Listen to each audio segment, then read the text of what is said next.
Ya, mulai terus.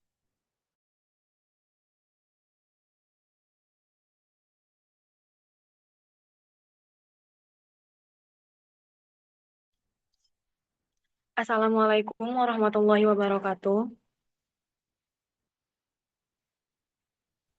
Waalaikumsalam warahmatullahi Waalaikumsalam warahmatullahi wabarakatuh. wabarakatuh. Pada kesempatan hari ini, kami akan mempresentasikan hasil kerja kami. Sebelumnya, saya sendiri, Nabila, dan rekan saya Mirahel Weni Sasmita, Anissa Salma Siregar, dan Siti Ara. Jadi materi kami hari ini adalah konsep dasar perencanaan pembelajaran menggunakan media. Selanjutnya akan disambungkan dengan rekan saya. Yang pertama yaitu pengertian dan konsep dasar perencanaan media pembelajaran. Perencanaan pembelajaran menggunakan media adalah proses menentukan dan menyiapkan media sejak awal agar pembelajaran berjalan efektif. Media tidak dipakai secara tiba-tiba, tetapi harus disesuaikan dengan tujuan yang ingin dicapai. Dalam pembelajaran, media berfungsi untuk membantu guru menyampaikan materi dan membantu siswa memahami materi dengan lebih mudah.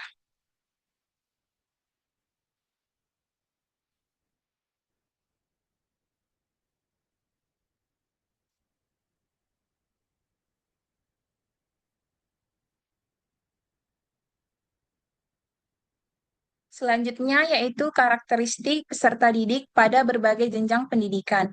Karakteristik peserta didik sangat penting dalam menentukan media pembelajaran. Setiap siswa memiliki perbedaan kemampuan, minat, dan gaya belajar. Menurut OMR Hamali, perbedaan ini mencangkup aspek kognitif, afektif, dan psikomotorik, sehingga guru perlu menyesuaikan media agar pembelajaran efektif. Secara umum, pada tahap SD, mereka berpikir secara konkret, cocok dengan media visual dan permainan. Sedangkan pada tahap SMP, mereka mulai berpikir logis, masih membutuhkan bantuan visual seperti gambar dan video. Nah, pada tahap SMA, mereka mampu berpikir abstrak dan kritis, cocok dengan media kompleks seperti grafik dan simulasi. Selanjutnya, pada perguruan tinggi, mereka berpikir analitis dan mandiri, membutuhkan media berbasis teknologi seperti e-learning. Selanjutnya akan dijelaskan oleh Anissa Salma Siregar. Selanjutnya ada prinsip pemilihan media pembelajaran sesuai jenjang pendidikan. Seperti yaitu pemilihan media pembelajaran harus didasarkan pada tujuan, materi, dan karakteristik peserta didik, bukan sekedar karena menarik. Menurut Kemp dan Dayton, media harus membantu siswa memahami materi dengan mudah. Menurut Sharon E. Smaldino, media yang baik mampu meningkatkan partisipasi siswa sehingga pembelajaran lebih efektif. Penggunaan media harus disesuaikan dengan tujuan seperti proses yaitu video atau animasi. Selanjutnya ada praktek yaitu alat grapa dan analisis yaitu data dan grafik. Selanjutnya ada langkah-langkah perencanaan penggunaan media dalam pembelajaran. Model ASUR menurut Sharon E. Smaldino adalah model pembelajaran yang menekankan penggunaan media dan teknologi secara sistematis agar pembelajaran lebih efektif.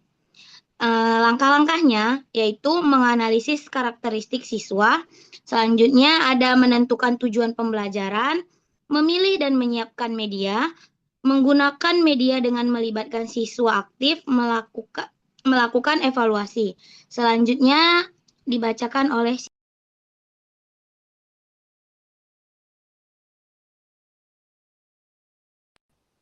Selanjutnya ada penyesuaian media pembelajaran dengan tujuan dan materi ajar. Media pembelajaran harus disesuaikan dengan materi dan tujuan agar efektif. Menurut Richard E. Mayer, pembelajaran lebih baik jika menggunakan kombinasi visual dan verbal. Menurut Jerome Brun, pembelajaran berlangsung bertahap dari konkret, visual, abstrak, sehingga media harus mengikuti tahap tersebut. Pemilihan media, fakta media yang cocok, gambar atau teks. Konsep media yang cocok diagram atau video, prosedur media yang cocok, demonstrasi atau video langkah, analisis media yang cocok, grafik atau simulasi. Next.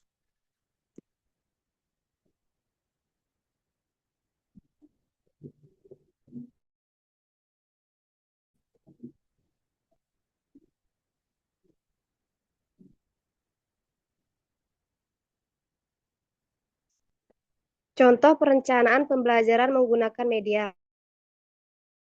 Perencanaan pembelajaran dengan media harus dilakukan secara sistematis, mulai dari tujuan, materi, hingga pemilihan media yang sesuai dengan karakteristik siswa. Menurut Azhar Asyad, media yang direncanakan dengan baik dapat memperjelas materi dan meningkatkan pemahaman siswa. Pada SD, media konkret seperti gambar, konflik, dan benda yang nyata lebih efektif.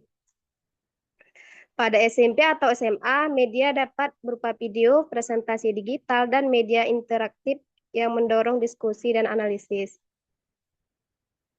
Selanjutnya akan dibacakan oleh teman kita Nabila. Jadi, kesimpulannya adalah perencanaan penggunaan media pembelajaran penting untuk membuat materi lebih jelas dan mudah dipahami. Media harus disesuaikan dengan tujuan, materi, dan karakteristik siswa agar pembelajaran lebih efektif dan menarik. Penggunaannya juga harus sistematis, mulai dari analisis siswa, penentuan tujuan, pemilihan media, hingga evaluasi. Selain itu, media perlu disesuaikan dengan jenis materi, fakta, konsep, dan prosedur agar membantu pemahaman siswa secara optimal.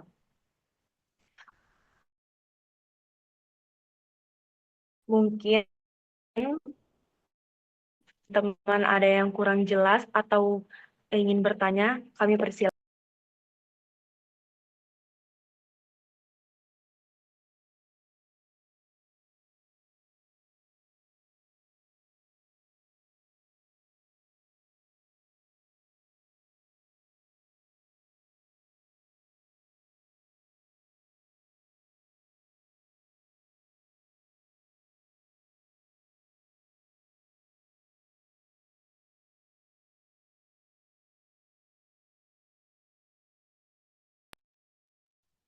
Untuk Muammar, langsung saja pertanyaannya.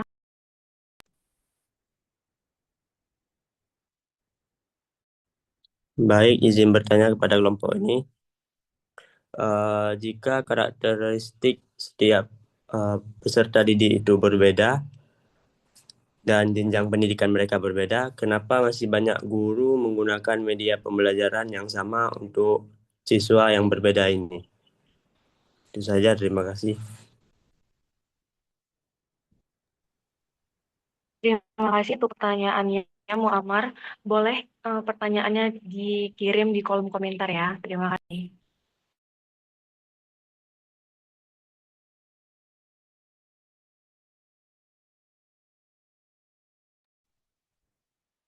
Untuk Nur Hidayah, pertanyaannya langsung saja.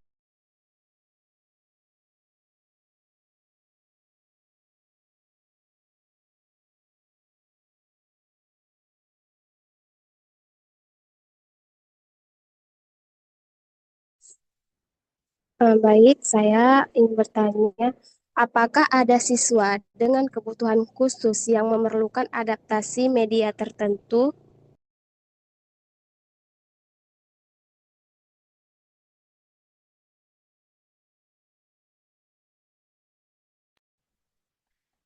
Terima kasih untuk pertanyaannya, Nur. Boleh dikirim ke kolom komentar ya.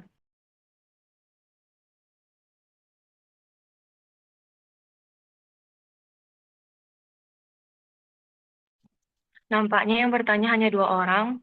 Terima kasih untuk penanya. Berikan kami waktu untuk menjawab.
Baiklah, terima kasih kepada Muammar Kadafi. Izinkan saya menjawab pertanyaan dari Muammar, yaitu jika karakteristik peserta didik itu berbeda dan jenjang pendidikan mereka berbeda, kenapa masih banyak guru menggunakan media pembelajaran yang sama untuk siswa yang berbeda ini? Jadi, menurut kelompok kami, karena keterbatasan waktu, fasilitas, dan pelatihan guru yang membuat media berbeda untuk setiap siswa, agar tidak terrealitas secara dukungan sistem yang memadai. Sehingga guru menerapkan pembelajaran yang berdiferensiasi, namun beban kerja guru itu seringkali tidak memungkinkan akan hal tersebut. Apakah bisa diterima, Muhammad? Apakah ada cara untuk mengatasinya?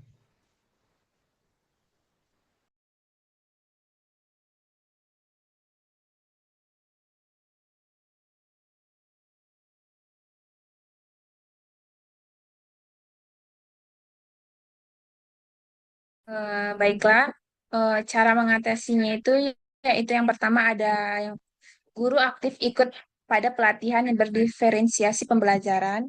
Yang kedua yaitu guru memanfaatkan AI atau teknologi untuk membuat variasi media yang lebih mudah untuk dipahami oleh siswa. Yang ketiga yaitu sekolah menyediakan fasilitas dan waktu yang cukup bagi guru.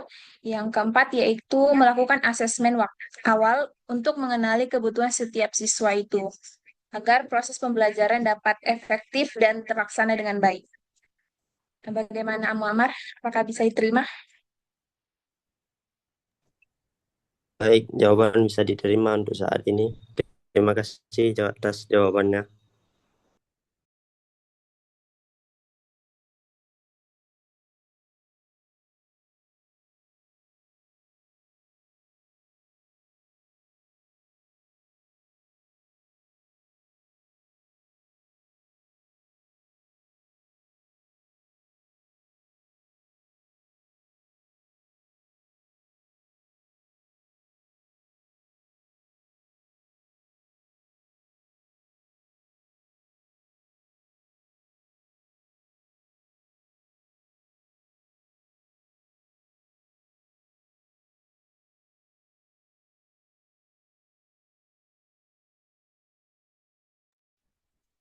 Baiklah, saya akan menjawab pertanyaan dari Nur Hidayah Agustina, di mana pertanyaannya, apakah ada siswa dengan kebutuhan khusus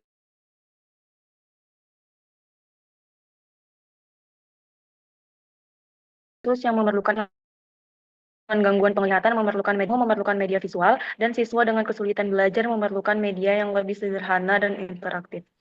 Bagaimana, Nur? Apakah jawabannya bisa diterima?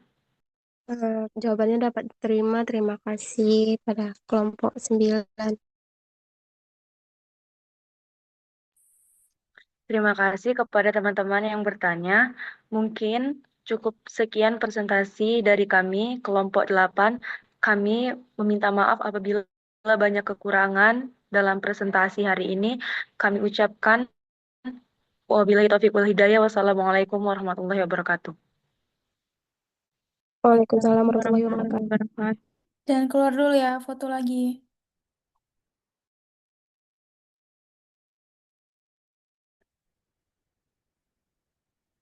Oke, satu, dua, tiga. Sekali lagi ya.